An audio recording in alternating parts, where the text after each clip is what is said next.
Good morning, everybody. We've got several items on the agenda this morning for the Countryside Rights of Way panel.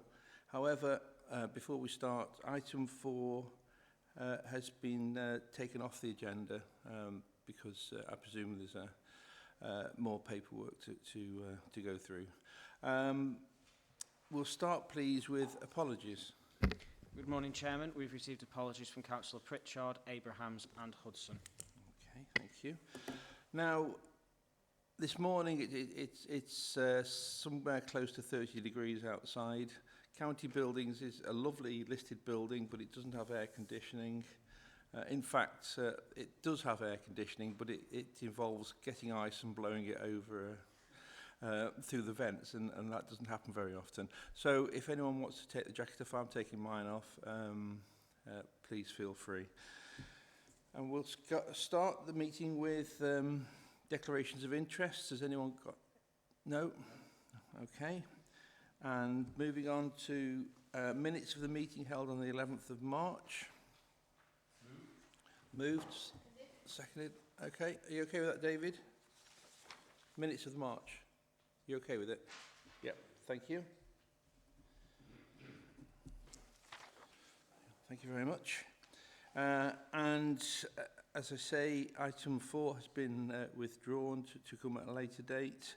And we'll move on to item 5, please, which is an application for an alleged public footpath from P11 to PF11 to Joyton Lane in Stow-by-Chartley Parish. And is this you? Could you introduce yourself and hello, start? my name is Stephanie Clarkson. I'm a member of the Rights of Way team. Okay. Stephanie, would you like to do the presentation? Yes, indeed. Good morning, Chair, members. This is an application for the addition of a public footpath leading off the Stow-by-Chartley Hickson 11 footpath in a northerly direction. The claim is based on historical evidence.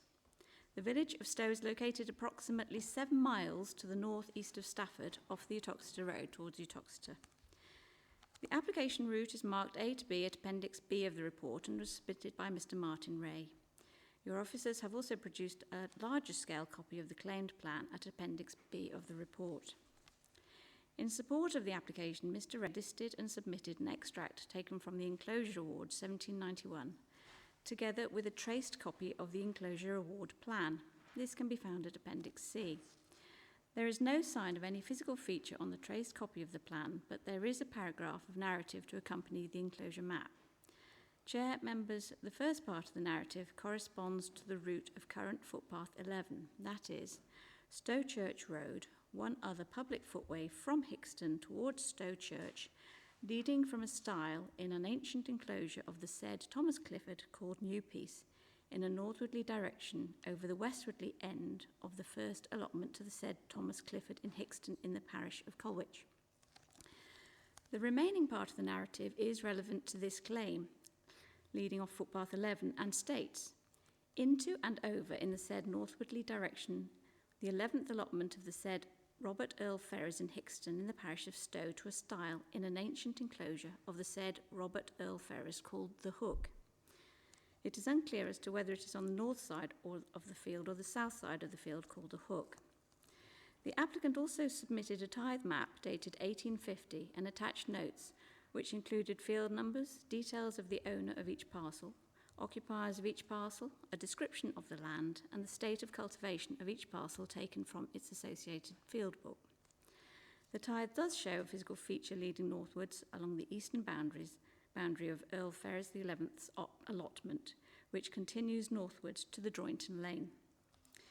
Mr. Ray also provided an estate map of land in Colwich and Stow from the 19th century, which reiterates the field numbers provided in the tithe map, and as per the tithe map shows a physical feature leading off footpath 11 in a northerly direction and ending on the Droynton Lane.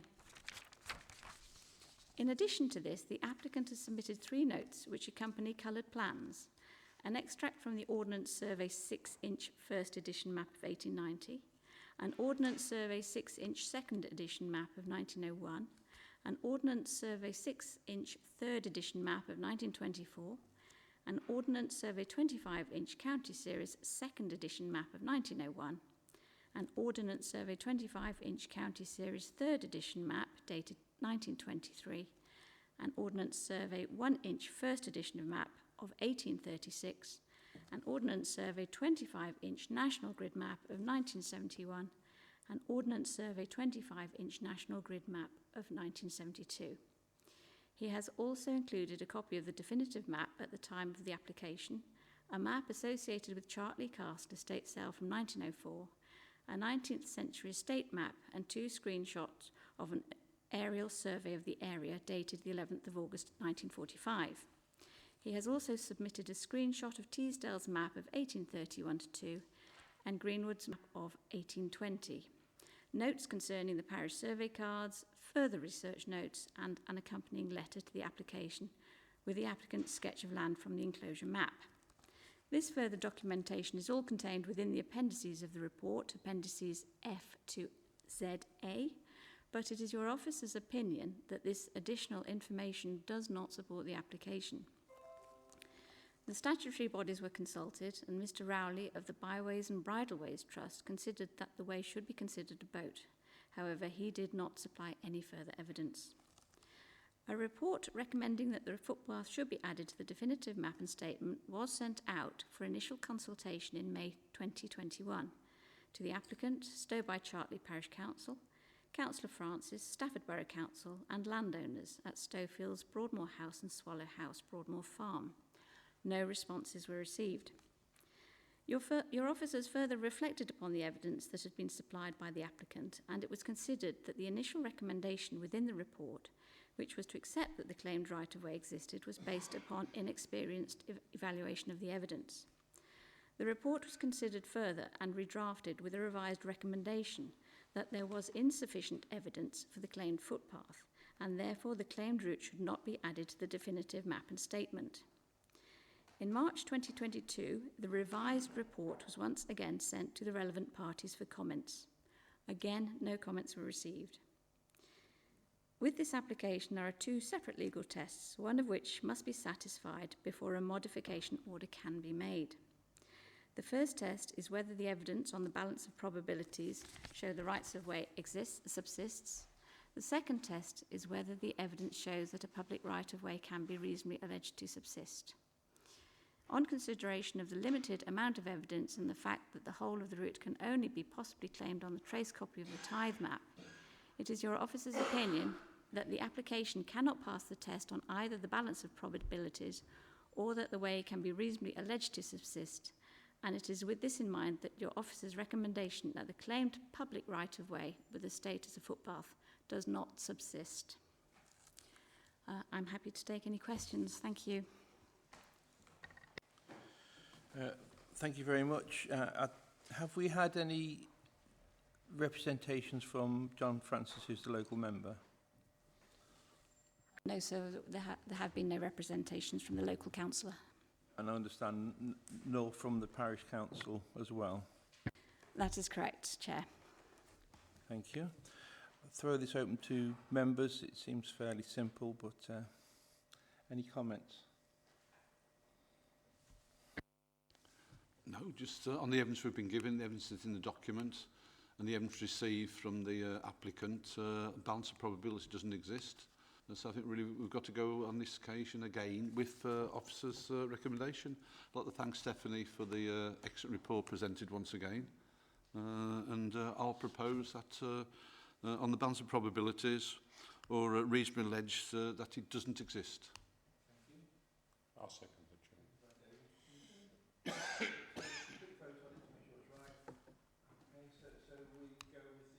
Recommendation. Thank you very much. Thank you, Chair and members. Thank you.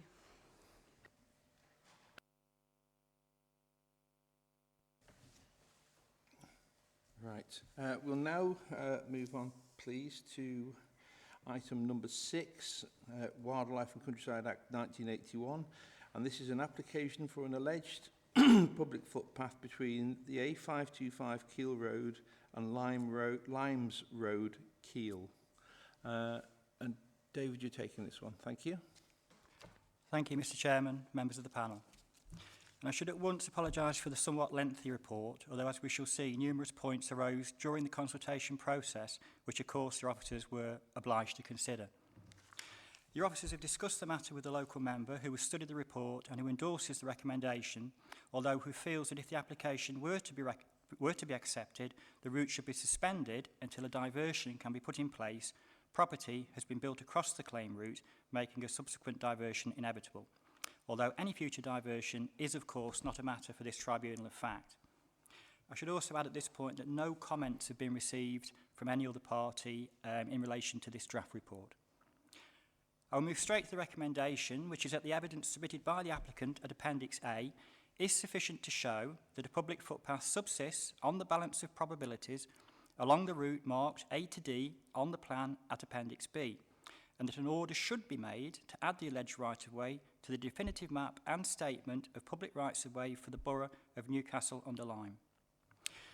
This has been one of the most interesting applications considered by your officers, as the whole matter rests on one critical piece of evidence, a Quarter Sessions order of 1814.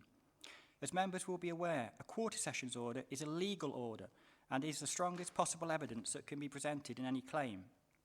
A legal order can, of course, only be overturned by another legal order, and the applicant not only presents the order itself, but compelling evidence that there has never been a subsequent order put in place.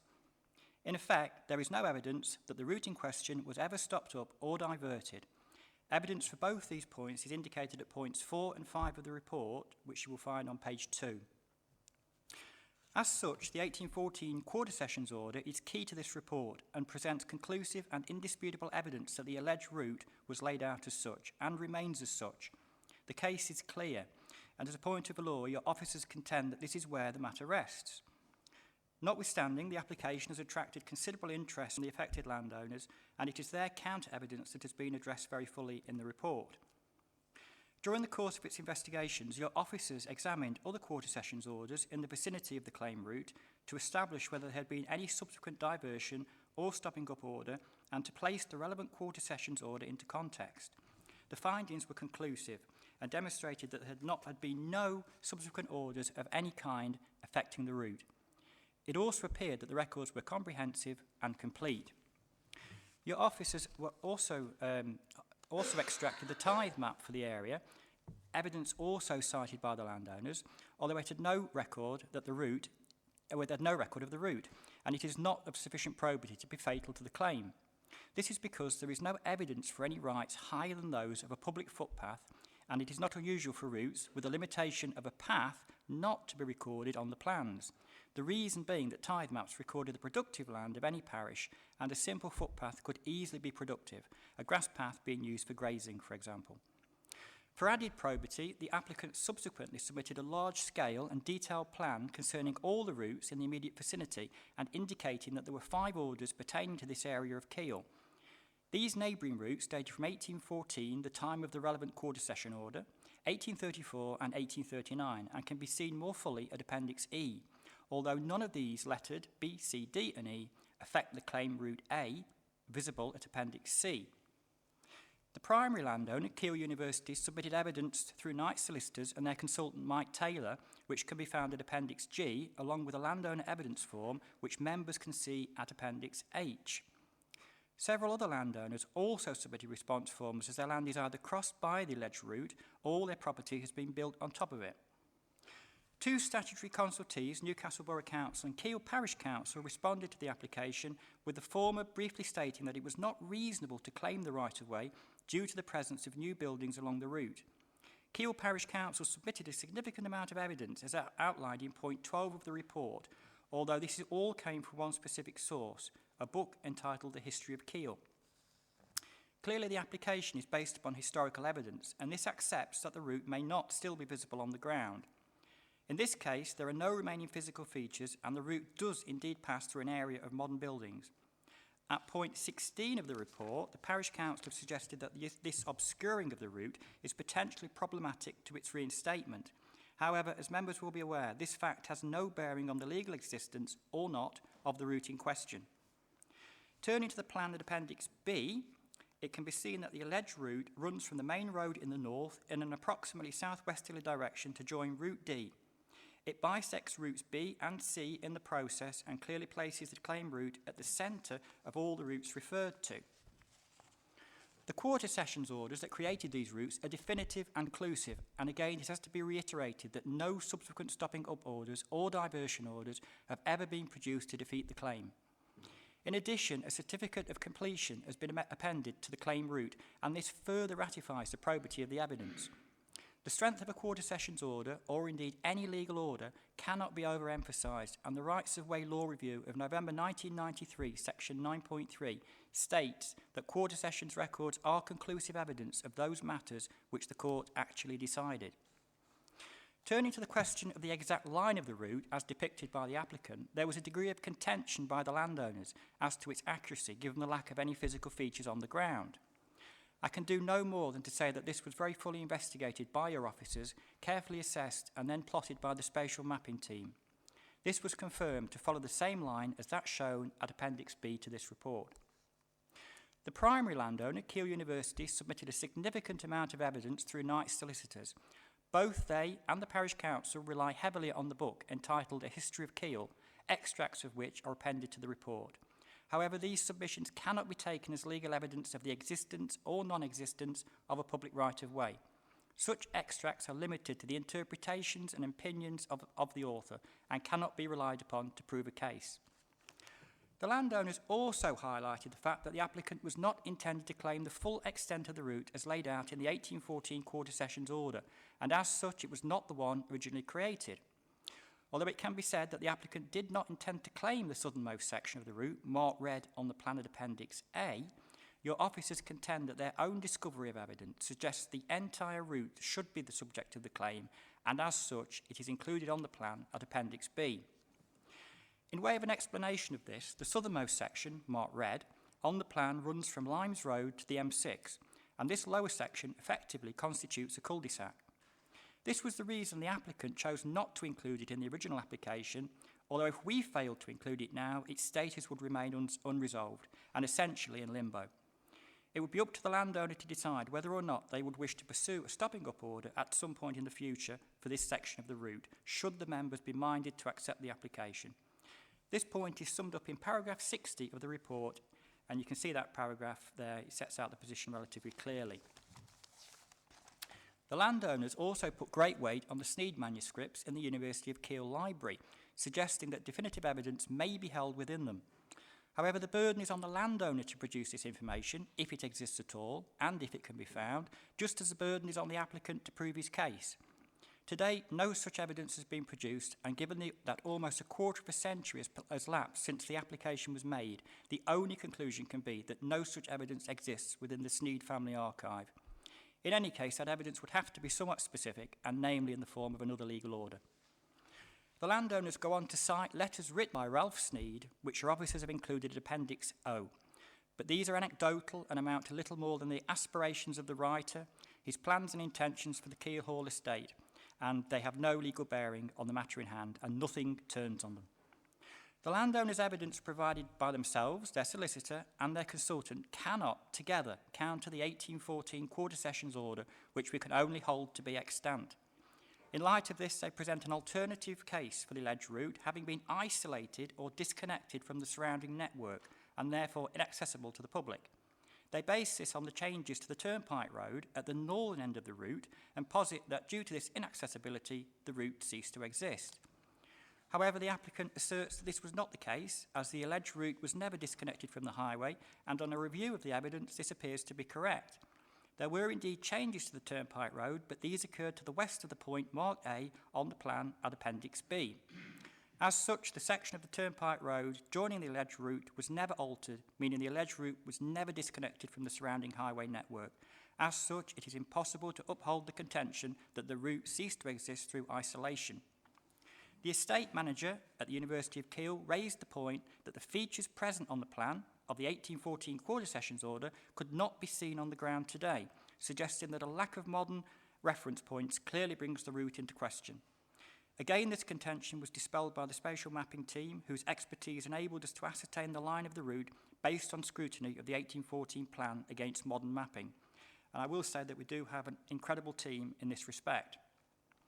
Furthermore, the university indicated that the alleged route had long been obstructed by fences and buildings. However, as the claimed route came into existence as a public right-of-way by virtue of a Quarter Sessions order of 1814, such later actions would have no effect in law in stopping up or diverting the route. As such, the public rights over the route would remain. Mike Taylor, a consultant engaged by Keele University, agreed that a legal order was and is binding, however stated that the 1814 plan was little more than a sketch and suggested nothing of probity could be gleaned from it. Again, much was made of the validity of the mapping and plotting of the route, although your officers are satisfied, and I should say absolutely satisfied, that the route has been plotted correctly. While the suggestion the 1814 plan is merely a sketch may or may not be accurate, it is impossible to detract from the fact that it is still a legal order and retains its probity irrespective of its quality. Turning to the evidence submitted by the owners of Paddock's Farm, one of the key landowners concerned, it was cited that they believed the Sneed family had closed the alleged route of their own volition and that there had been no evidence of it on the ground for the previous 70 years. Again, however, neither of these points would constitute a legal closure of the route for reasons we have already discussed. Several other landowners living in properties affected by the alleged route submitted their own evidence forms suggesting that if an order was made, it should be diverted along the nearby hard surface footways or pavements, something that may be inevitable should members be minded to accept the application. Although again, this is of course not a matter for this tribunal of fact. All the various points raised by the landowners have been addressed very fully by your officers and can be seen between paragraphs 47 and 187 of the report, although respectfully, none of them have sufficient relevance of probity to defeat the claim. The comments from the Parish Council as statutory consultee, which also relied heavily on the book, A History of Keele, mirrored those of the landowners in most respects, but not wishing to reiterate these again, they can be found from paragraphs 142 to 158 of the report. Newcastle-under-Lyme Borough Council's comment that the alleged route was now obstructed by modern buildings again in no way defeats the claim. The legal maxim, once a highway, always a highway, has to be upheld until the position is changed by legal order. The two local members, when consulted in 2018, met with the Keele estate manager and the Summerfield family of Paddock's Farm, two of the main landowners concerned, Councillor Kieran of Newcastle-under-Lyme Borough Council and Councillor Jones of Staffordshire County Council presented the unanimous opinion that the alleged route, if claimed, would be detrimental to living conditions, would fail to provide an aesthetically pleasing route, would be an infringement of business operations and would cross university buildings, halls of residence, fences and walls. Councillor Jones added, should in the light of the evidence the panel be minded to accept the Section 53 application and request that an order be sought to add the footpath to the definitive map, I request the panel take into account the suggestion provided by a number of landowners to reroute the footpath. Again, this potential rerouting of the alleged route falls outside of this tribunal of fact, although the Councillor's responses can be found at Appendix N of this report. If you could turn to page 17 of the report and paragraphs 188 to 190, there is clarification of the properties affected by the alleged route, and these include the University of Keele, several buildings believed to be halls of residence, Paddock's Farm, numbers 9, 10, 18 and 19 Church Plantation, and numbers 57 and 58 The Covert. This can be seen more properly in Appendix K. Again, the presence of a building across or on the alleged route is not fatal to the claim, although it is acknowledged that the route, if accepted, would be subject to a future diversion order. Turning to the legal context and relevant case law for this matter, members will see at paragraphs 191 to 220 that comparisons have been made by various parties with the Cotti-Gianca case of 2010 and the Bailey case of 1875. However, neither of these cases, which both relate to routes becoming disconnected from the wider highway network, can be successfully applied to Keele.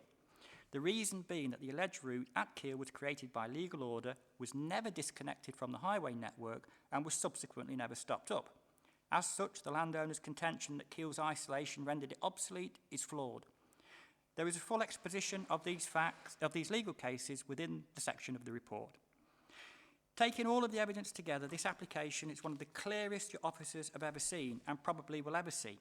We have court order and no subsequent court order rescinding it. For this reason, your officer's opinion is that the evidence does show that a public right-of-way subsists and on the balance of probabilities along the route marked A to D on the plan attached at Appendix B, and that an order should be made to add the route with the status of a public footpath to the definitive map and statement of the Borough of Newcastle-under-Lyme and to the minimum standard width of 1 metre throughout. Thank you, Mr. Chair, and I'm happy to take any questions. Thank you, David, for a very comprehensive and informative presentation. I'm going to go to members in a second. I just wanted a quick word on this as chairman. And I think what this brings out for me, as an aside, is how important our training is. We're told at the training about the stopping up orders, about the fact that the reasons that we can agree changes and the reasons that we can't. And I think if this was used as a test for training, it would be quite a good example, because there's so many of the things that we're told as members that come up from this. I just, out of interest, picked up just one of the pieces of evidence that's been submitted from Keele Parish Council. And this is another factor, shows how historical some of these applications are. And this was 1988, so a good few years ago. And what they've put in their letter is that, and it sums up what you've just said exactly, the evidence provided by extracts from the history of Keele. So they're taking this book as their reference. And the footpath shown on the map provided, which is not an approved definitive map, has not existed since it was stopped in 1940 by active quarter session. Now, you've already said that never actually occurred. So this is a really an open shut case, but it's really interesting. And just as chairman, just one point, I presume that the map overlays and such like will be available to parish councils and members of the public who want to sort of look to a diversionary route. Yes, thank you, Mr. Chairman. Yes, those documents will be made available if needed, yeah. Thank you. And can I, as chairman, thank you, the mapping team, for what you said is an excellent piece of work. And if you'll pass that back, please. Thank you. Now I've got David wants to speak. Chairman, I think a very complex report to arrive at a simple decision. I would just like to clarify for my own information. Keele University have built over a public footpath without taking any account of the fact that they are blocking up a footpath illegally. I mean, it's a common problem that we have in all sorts of sites. We're building sites or residential sites where the builder doesn't take the proper route to be able to redirect a footpath and to leave everything in good order. It appears that Keele University failed to take account of the fact that they were building over a footpath. Therefore, do they have financial liability to actually deal with the redirection? Because I can imagine that that's going to be fairly expensive to do. Thank you, Chairman. Thank you. Can I presumably it's David's here. We've also got Kate Loader here now, and Katie's. Could you just tell us what your official title is? Thank you, Chair, and good morning, members. My name's Kate Loader. I've taken over the role of County Solicitor from Anne-Marie Davidson. I'm here today on an observational basis. Rights of way, of course, is of interest to my role and of importance to the authority, and I'm grateful for the opportunity to be here today. Thank you. I just sort of, a little sneaky, just brought you in there, so thank you. David. Yes, thank you, Mr. Chairman. The situation's mitigated somewhat by the fact that Keele University wouldn't have been aware of this alleged route when the buildings were made. This is an historical application, and the evidence dated from 1814, but that was discovered by the applicant many, many years later when the application was put in. And it's reasonable to assume that the university would not have been aware that there was this alleged route in place. Thank you. David, does that answer your question? Does that absolve them of liability as far as the costs of the redirection? Yeah. Thank you, Mr. Chairman. I don't think they would have assistance in that respect. I think all parties at that particular point would be convinced that it was reasonable that they weren't aware that a route was there. So I don't think they will have any legal aid in that respect. I think if there was any costs involved, they would be required to cover that. Are you happy with that? Thank you. Paul? Thank you. If we can find documents, I don't see why their solicitor can't. And when you read the document, they've paid for an expert witness who basically gives them the answer they want. And unfortunately, in law, that occasionally happens. People pay for a document or whatever and they get the answer they want to. I think it's a wonderful, the way it's been outlined by David. I think it really is very, very good. It shows, as you say, what the trend we've had, really. Once a highway, always a highway. And if we look at the Court of Sessions order, the Court of Sessions really is what the Crown Court is now. It's a very senior order. It's much higher than the Tives or anything else. I know I mean, I don't know if Jill wants to come in, but if I would gladly propose that we go with this on office recommendation for the reason A to D in Appendix B, it's clearly made out. It's never been rescinded, and that we go with it in the minimum width of one metre. If they do want to then come back for a modification order, a diversion order, then that'll be a separate matter in the future. But on all the evidence that's been presented, the law, the historic evidence, everything, it's clearly made out that footpath does exist, and on the balance probabilities, I mean, really, in a way, really, it's beyond reasonable doubt at the moment. It's gone a stage further, so that I will propose that we go ahead with it, and we make the recommendation that it's added to the definitive map. Thank you, Paul.